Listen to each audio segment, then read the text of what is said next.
Welcome to legend ఏవే. నేను మీ అనిల్. ఈరోజు అయితే ప్రజా దర్బార్లోనే ప్రజావాణి గురించి అయితే వాళ్ళ సమస్యలు అయితే ప్రజల సమస్యలు అయితే తీసుకోవడానికి అయితే వచ్చారు. ఇక్కడ ఒక అన్న అయితే ఉన్నాడు. అన్న ఏ సమస్య మీద వచ్చాడో తెలుసుకుందాం. అన్న మీ పేరేందన్న, ఎక్కడి నుండి వచ్చారు, సమస్య ఏంటి? నా పేరు గోవిందు. నేను నాంపల్లిలో ఉంటా. 18 సంవత్సరాల నుంచి చెన్నై ఉంటున్నా. డబుల్ బెడ్రూమ్ అప్లై చేసిన. డబుల్ బెడ్రూమ్ అది పంపించరులే కానీ వచ్చిందని ఇంతవరకు ఎవడు నన్ను కనెక్ట్ చేయలేదు, ఫోన్ చేయలేదు, ఏం లేదు.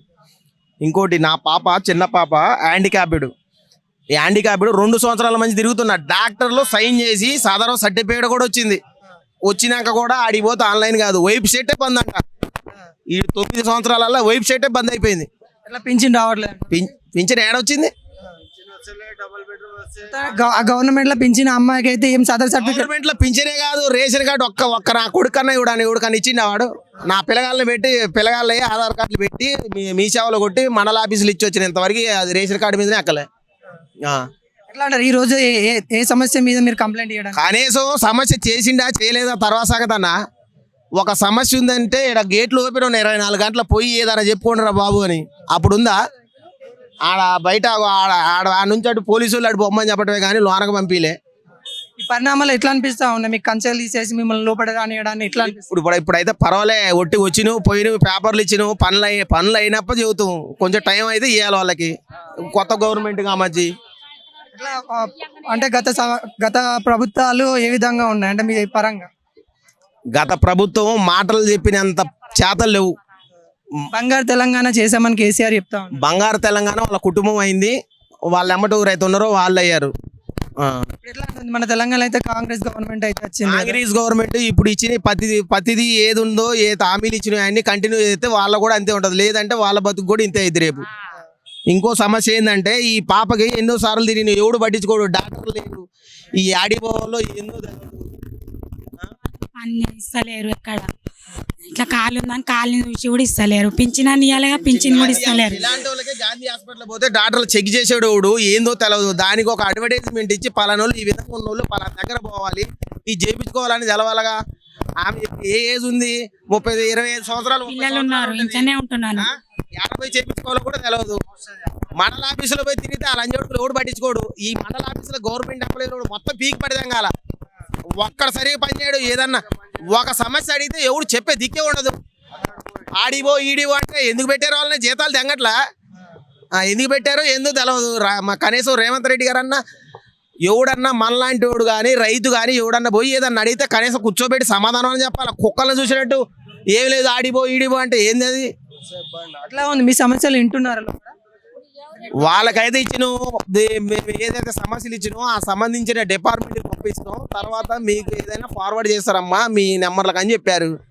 అది ఉంది. ఇక్కడైతే చాలా మంది అయితే కేసీఆర్ ఎప్పుడైతే ఫస్ట్ నుంచి వచ్చిందో ఇప్పటిదానికి కూడా ఒక రేషన్ కార్డు ఒక్కడ పేరెక్కి లేదు, ఒక్కడ పింఛనీ లేదు. నేను 2 సంవత్సరాల మంది సాధారణ సర్టిఫికేట్ పెట్టుకొని తిరుగుతున్నా. మండల ఆఫీసులో పోతే వెబ్సైట్ బంద్ ఎక్కిరు. కలెక్టర్ ఆఫీస్కి పోతే వాళ్ళేమో ఆడికి పంపిస్తారు. ఈ నుంచి ఆడికి ఆ నుంచి ఇక్కడికి 2 సంవత్సరాల మంచి తిరగటమే సరిపోతుంది. పాపది డాక్టర్లు సైన్ చేసినాక కూడా ఆన్లైన్లో కాదు. పాప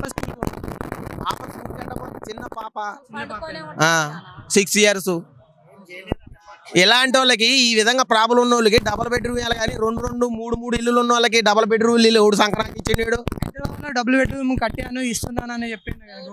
హైదరాబాద్ లో డబుల్ బెడ్రూమ్ కట్టినా ఇస్తున్నా అని సినిమాలు చూసి డ్రామా కంపెనీ చేయని ఎవరికి ఇచ్చిండు? 2 ఇల్లులు 3 ఇల్లులు ఉన్నోడికి ఎందుకు ఇచ్చారు? మాకు దగ్గర లేనోడు ఆ నుంచి దూరంగా వచ్చి 20 సంవత్సరాల మంచి బతుకుతున్నోడికి ఇవ్వకుండా ఎందుకు ఎవరికి ఇచ్చారు ఇల్లులు? ఆల్రెడీ సిటీలో ఇల్లులు 30-40 గజాలు బిల్డింగ్ ఉన్నోడికి మళ్ళీ ఇల్లు ఎందుకు వచ్చింది? అవన్నీ సర్వే చేపియాలి రేవంత్ రెడ్డి గారు. ఎవరికైతే అందాలో వాళ్ళకి అందలే. మాకు దగ్గర వాళ్ళకి ఉన్న వాళ్ళకి లేకుండా నాలాగా ఎంతో మంది ఉన్నారు. ఆల్రెడీ ఇల్లు ఉన్న వాళ్ళకి ఇల్లు ఎందుకు ఇచ్చారు? వాళ్ళ దగ్గర ఎన్ని డబ్బులు తెంగారు? ఆ ఎమ్మెల్యే తెంగిండా లేకపోతే ఈరు తెంగారా లేకపోతే కేసీఆర్ చెప్పిండు వాళ్ళకి అట్లా డబ్బులు తీసుకొని ఇవ్వండి అని? కాంగ్రెస్ ప్రభుత్వం ఏదైతే ఉందో ప్రజల రాజ్యం వచ్చిందని చెప్తా ఉన్నారు కదా, దాన్ని ఇలా కాంగ్రెస్ వచ్చినప్పుడు ప్రజల రాజ్యం మాదే రాజ్యం అని చెబుతారు. ఇప్పుడే వాళ్ళని ఏం అనొద్దు మనం. కొంచెం టైం ఇవ్వాలా. టైం ఇచ్చినాక వాళ్ళు చేస్తారా లేదనేది కొంచెం టైం ఇస్తే తెలియదు. కొత్త సంవత్సరం యాడే ఉంది, ఆడెంత స్కామ్ చేసి దొంగ ఎన్ని ఆడాడు తిప్పిండు తెలియదు. అవన్నీ బయటికి తీస్తారు నిమ్మలంగా. బంగారు తెలంగాణ కేసీఆర్ చెప్తున్నారు. బంగారు తెలంగాణ లేదు, వాళ్ళ కుటుంబం వరకే బంగారు తెలంగాణ అయిపోయింది. వాళ్ళ బంగారు కుటుంబ ఫ్యామిలీ అయిపోయింది అది. ఈ సందర్భంగా గత ప్రభుత్వానికి ఏం చెప్పాలి? గత ప్రభుత్వం మామూలు చేయలే కబ్జాలు ఆడబడతాడ హైటెక్ సిటీ నానక్రామ కూడా హైటెక్ మొత్తం ఆ ఏరియాలో అన్ని బిల్డింగులు దింగేశారు. ఆడ ఫ్లోర్ కడితే అలా 2 1 దింగారు. కేటీఆర్ మంచి పెద్ద వాటలు కట్టుకుంటూ పెద్ద బోగస్ కంపెనీ అయ్యి అన్ని బయటికి తీయాలి. అన్ని రేవంత్ రెడ్డి గారు ఇవన్నీ బయట గట్టి తీయాలి డబ్బులు. ఈ సందర్భంగా ఇప్పుడు మీరు రేవంత్ రెడ్డికి చెప్పాలనుకుంటే ఏం చెప్తారు? రేవంత్ రెడ్డి గారు ఈ లేడీస్కి 2500 ఇవన్నీ అవసరం లేదండి. కుటుంబంలో ఎంతమంది పిల్లగాళ్ళు ఉన్నారో వాళ్ళకి ఫ్రీ ఎడ్యుకేషన్ ఇవ్వండి. అర్థమైందా? ఇల్లు లేని వాళ్ళకి ఇల్లులు కట్టియండి. అర్థమైందా? ఇల్లు లేని వాళ్ళకి ఇల్లులు కట్టియండి, వైద్యం పెట్టండి. ఇంతకు మించి ఏం చేయని అవసరం లేదు. ఇంటర్నేషనల్ స్కూల్ డిస్టిక్లలో ఉంటే డిస్టిక్లలోనే కట్టేయండి. అందరూ తోలకొచ్చి హైదరాబాద్లో జమ చేసి గొర్రెల మందలు తోలినట్టు తోలి యాడికన్నా పోవాలంటే ఇబ్బంది అవుతుంది. సెక్రటేరియా బాగా కట్టాను నేను, అది ప్రజల కోసం కట్టాను. సెక్రటేరియా కట్టినా ఏ ఏరియా కట్టినా అయ్యే జాగిరి ఫామ్ హౌస్ అమ్మలే, లేకపోతే 2 ఎకరాలు ఆడ అమ్మలే, మా డబ్బులే. సెక్రటేరియట్ కట్టింది కేసీఆర్ అయితే సెక్రటరీ ఫామ్ హౌస్లో ఏమన్నా పొలం అమ్మి కట్టిండా? ఎవడియా డబ్బులు? పబ్లిక్ డబ్బులు, ప్రజల డబ్బులు అయ్యి. ఇప్పుడు తెలంగాణ అప్పులలో చూసుకుంటే 6 లక్షలన్నర ఇట్లా అయిందండి కదా, దాని మీద ఎట్లా స్పందిస్తారు? ఈ తెలంగాణ అప్పులు చేసింది వాడిని బాగా తోతే తెలిసిద్దన్న. అందుకే ఆ బిల్డింగ్లన్నీ ఆడకెళ్ళి కట్టుకుంటారు వాళ్ళు. బయట నుంచి కంపెనీ ఉండి తీసుకురావడం, మేము ఈ జాబులు ఇస్తున్నాం ఈ జాబులు ఇస్తున్నాం. ఎవడికి ఇస్తారు? ఇక్కడ జాబులు కూడా తెలంగాణ చేస్తుండ, బయట వాళ్ళే అంతా కొట్లాడిందే జాబుల కోసం, తెలంగాణ కోసం. ఒకటి గడ్డాలు నడిచి 30 40 సంవత్సరాలు 40 సంవత్సరాలు ఊర్లలో వాళ్ళు జాబులు అవడాలి. అగో ఒడ్లు మోసుకోవడం, కూలి పని పోవటం, మందులు కొట్టుకోవటం, ఏం చేసిన పని. బంగారు తెలంగాణ ఇదే.